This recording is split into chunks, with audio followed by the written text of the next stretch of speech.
Le monde astral. Beaucoup de personnes en parlent, mais très peu savent exactement de quoi il s'agit. On l'associe souvent aux rêves, aux expériences mystiques, aux entités qui vivraient dans cette dimension. Mais si je vous disais que c'était bien plus que tout cela? Aujourd'hui les amis, je vais vous révéler une vérité cachée. Et cette vérité risque de changer totalement la perception que vous pouvez avoir de votre vie. Mais surtout, cette vérité risque de vous faire faire un pas en arrière sur la perception que vous pouvez avoir de vos émotions, de vos ressentis et de la manière dont vous voyez le monde. Car nous allons voir que nos émotions ne nous appartiennent pas. Que si on parle de courant de pensée, il y a le mot courant à l'intérieur. Courant de pensée ou courant émotif. Et nous allons expliquer tout cela dans cette vidéo. Alors bienvenue les amis, et nous allons découvrir aujourd'hui ensemble les secrets du monde astral. Alors quand on parle du monde astral, on pense souvent aux voyages astraux. Car en réalité, les voyages astraux ont pour but justement d'explorer ce monde qui est imperceptible à notre corps physique. Alors petit rappel les amis, comme vous le savez, nous avons un corps physique, un corps astral et un corps mental. Pour pouvoir percevoir ce qui se passe au-delà des fréquences visibles par l'œil humain, il nous faut sortir de ce corps, être dans la décorporation et vivre une expérience astrale. Le monde astral est celui qui se trouve juste au-dessus de nous, séparé par un firmament qu'on appelle le monde éthérique. C'est dans ce firmament que vous êtes lorsque vous pratiquez une paralysie du sommeil, quand votre conscience est bloquée entre le monde astral, le monde des rêves, et le monde physique, dans cette dimension justement éthérique. Le monde astral, c'est le monde émotionnel, c'est le corps émotionnel, la déesse Aset d'un point de vue initiatique. Souvenez-vous, et très rapide rappel, nous avons notre corps physique qui est la représentation de Set, notre corps émotionnel qui est la représentation d'Aset, et notre corps mental qui est la représentation d'Osiris. Dans la paix et l'harmonie, Aset et Osiris ont donné naissance à Horus, notre corps ultime, le corps de gloire que nous devons manifester si nous voulons ascensionner. Set, étant belliqueux, va essayer de mettre des bâtons dans les roues à ce couple. Et nous verrons que nous pouvons également aussi en faire un allié, mais probablement dans une autre vidéo. Ce faisant, notre corps astral étant notre Aset intérieur est connecté à l'énergie de l'eau et est connecté à l'énergie des émotions. Voyez le monde astral, pour les personnes qui n'ont jamais baladé dans l'astral, comme un immense océan dont les perceptions sont décuplées et dans lequel nous allons constater des courants énergétiques qui vont se déplacer dans un sens ou dans l'autre, ascendant, descendant ou horizontaux. Certains de ces courants sont doux, apaisants, dans la paix, et d'autres sont violents, coléreux et belliqueux. La révélation de cette vidéo, les amis, vous l'avez déjà, c'est qu'en réalité, nos émotions font partie de ces courants et que nos émotions n'appartiennent pas réellement à notre corps astral ou à notre corps physique, mais elles appartiennent justement à ces courants. Comme je vous l'ai expliqué, il y a un firmament entre le corps physique et le corps astral. Ce firmament, c'est le monde éthérique. Beaucoup de personnes appellent notre conscience dans le monde éthérique le corps éthérique. Ce corps éthérique serait le corps qui est constitué des chakras et de la kundalini. Mais ce corps éthérique n'est pas vraiment complet. Car en réalité, notre conscience n'est pas faite pour vivre à l'intérieur de celui-ci, et surtout sur le long terme. C'est pour cela qu'on a tendance à nous diviser en trois corps. Un corps physique, constitué du corps de chair et du corps éthérique, donc des organes vitaux du corps physique et des organes éthériques, à savoir les chakras et la kundalini. Un corps astral, le corps émotif, et un corps mental, le corps de l'esprit. Il faut comprendre une chose très importante les amis à ce propos, c'est que ce monde éthérique est une frontière, un firmament infranchissable qui permet au monde d'être dans l'ordre et dans l'équilibre qu'il est aujourd'hui. Si aujourd'hui nous ne constatons pas des djinns dans notre dimension, si nous ne les voyons pas de nos yeux, si nous ne voyons pas aussi facilement les esprits et les fantômes, c'est grâce justement à cette dimension éthérique qui est un véritable tampon entre les dimensions supérieures et la dimension physique, la dimension dense. Une fois qu'on en a compris ça, on comprend aussi qu'il est très compliqué pour un corps astral de s'adresser à un corps physique. Si c'était le cas,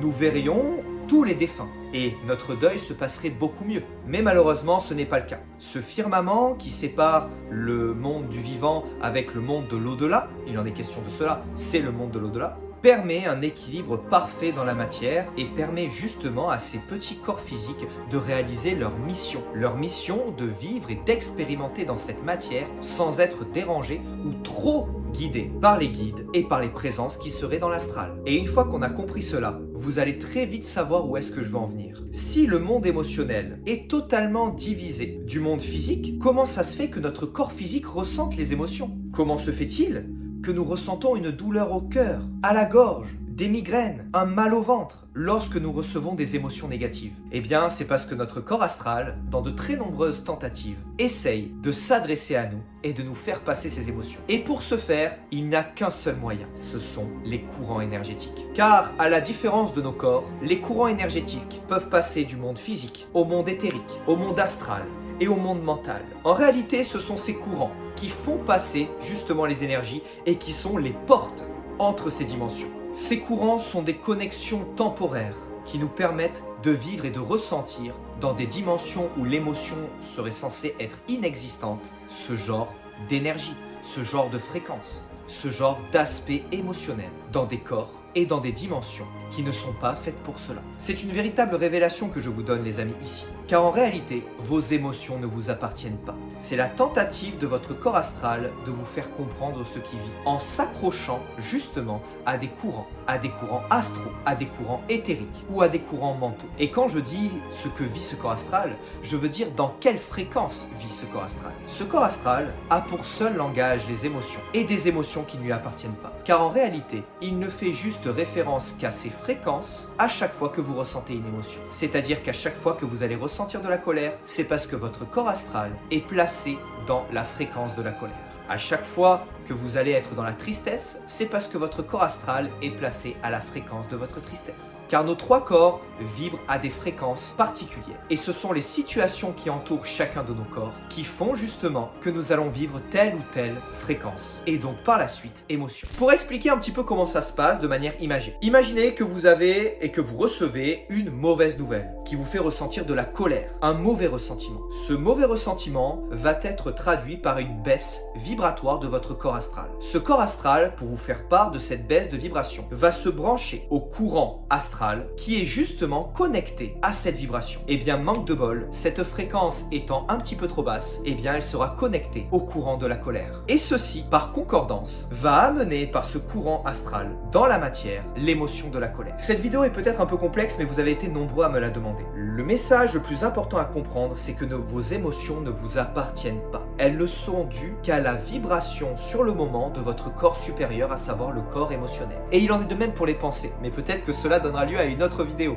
Vous voyez déjà comment on est dans la complexitude en ne parlant uniquement que des émotions. Alors maintenant qu'on a touché cet ultime secret, c'est-à-dire que notre corps astral ne vit pas d'émotions. Il vit dans des vibrations, dans des fréquences, et il utilise le langage des courants émotionnels, des courants astraux, pour pouvoir s'adresser au corps physique et lui faire vivre un petit peu par image concordante ce qu'il ressent. Mais ceci peut être une immense chance, les amis. Et comme vous le savez, je ne finis plus mes vidéos sans vous apporter quelques petits exercices ou quelques petites clés pour justement nourrir vos corps supérieurs, augmenter en vibration et surtout ascensionner. Et bien cette clé ou cet exercice ne sera pas une méditation cette fois-ci, mais un état de pensée. Ayez de la jouissance, de la joie à chaque fois que vous êtes dans des états émotionnels négatifs. Car ces émotions négatives, vous pouvez les transmuter. Et comme l'alchimiste qui transforme le plomb en or, vous pouvez transformer les émotions les plus viles et les plus maléfiques en trésors qui dépassent les cieux. En trésors précieux, comme dirait la langue des oiseaux. Précieux qui veut dire près des cieux. Et quand on comprend cela, on comprend pourquoi ce sont les alchimistes qui utilisaient justement le plomb, à savoir le métal le plus vil, pour en faire le métal le plus précieux. Et qui n'utilisaient pas de l'argent, du cuivre, qui étaient des métaux plus nobles. Parce qu'en réalité,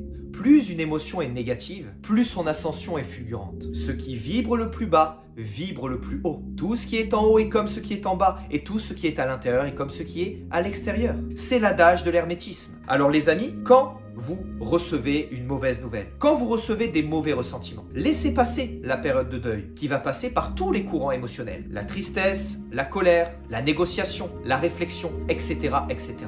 Quand vous avez laissé passer un petit peu ça et qu'il ne reste que la tristesse, à savoir la vibration du corps astral sur le moment, mettez-vous dans votre lit, dans votre chambre, dans le noir ou en position de méditation et conservez un sourire béat. Conservez un sourire béat malgré la souffrance de ces émotions. Ce sourire béat doit traduire un message et ce message, c'est le message de l'initié.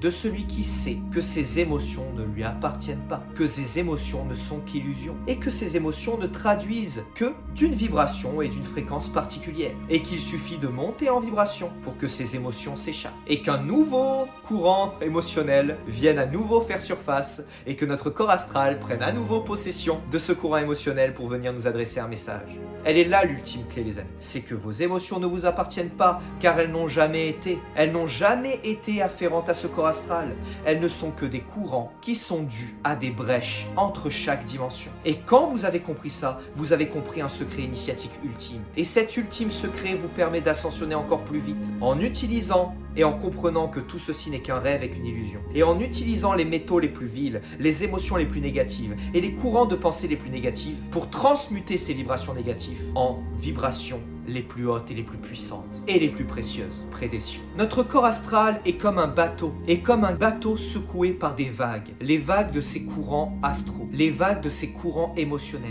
qui ne nous ont jamais appartenu. Nous n'avons jamais été les émotions que nous avons vécues, ni même les scènes de vie que nous avons vécues. Car en réalité, tout n'a toujours été qu'immobile. Et ce faisant, je vous invite les amis à retourner à l'immobilité. Alors les amis, quand vous allez vivre une situation particulière, quand vous allez ressentir de mauvaises émotions, que ce soit en amour, dans le business, dans la vie de tous les jours, dans des situations familiales, dans des situations amicales, faites le choix. Faites toujours le bon choix. Et maintenant, ce choix, vous pouvez le faire. C'est de comprendre que tout ceci n'est qu'une illusion. Et que ces émotions qui vous sont envoyées ne vous appartiennent pas. Et qu'au lieu d'être un rocher qui se bat contre les vagues, vous avez juste à retirer ce rocher. Et la mer redevient calme. Elle est là, l'ultime clé du savoir astral, les amis. Et souvenez-vous d'une chose, dans toutes les décisions que nous pouvons prendre, l'émotion ne doit pas jouer. Car l'émotion n'appartient pas à ce corps. Et donc, l'adage, nous avons toujours le choix de faire le bon choix. Et nous avons toujours le choix de choisir le bien n'a jamais été aussi réel. Car la vérité, les amis, c'est qu'on a toujours le choix de choisir ce qui est bien et ce qui est bon. La clé est là, les amis. Si vous voulez aller encore plus loin, vous avez mon site internet. Si cette vidéo vous a touché, marqué ou qu'elle a vibré en vous, eh bien, je vous invite à me suivre, à vous abonner et à pourquoi pas commenter ce que vous avez pensé justement de cet enseignement, qui est souvent difficile à expliquer avec des mots, des choses qui se vivent dans des mondes où il n'y a plus de mots et plus de langage. En tout cas, je vous remercie de m'avoir écouté jusqu'au bout. Vous avez dans ma description tous les renseignements à propos de ce que je propose. Vous avez mon site internet où mes enseignements sont proposés et mes formations également. Vous avez mon Tipeee si vous souhaitez soutenir mes vidéos et si vous souhaitez soutenir mon travail et m'aider à financer tous les projets que j'ai dans la veine de l'école des mystères. Et également, vous avez mes autres réseaux sociaux si vous souhaitez participer notamment à mes lives ou à tous les contenus qui sont présents sur les autres plateformes. Je vous remercie les amis, que la divine providence vous garde, que Dieu vous garde. Gloire au sentier christique car c'est celui que nous avons décidé de suivre, ce sentier solaire qui nous mène justement à ce royaume aussi brillant que 1000 soleils, là où la colère, les mauvais ressentiments s'échappent, n'existent plus car ils n'ont toujours été qu'une illusion. À très bientôt les amis, merci infiniment de m'avoir suivi. Et n'oubliez pas, on a toujours le choix de choisir le bien.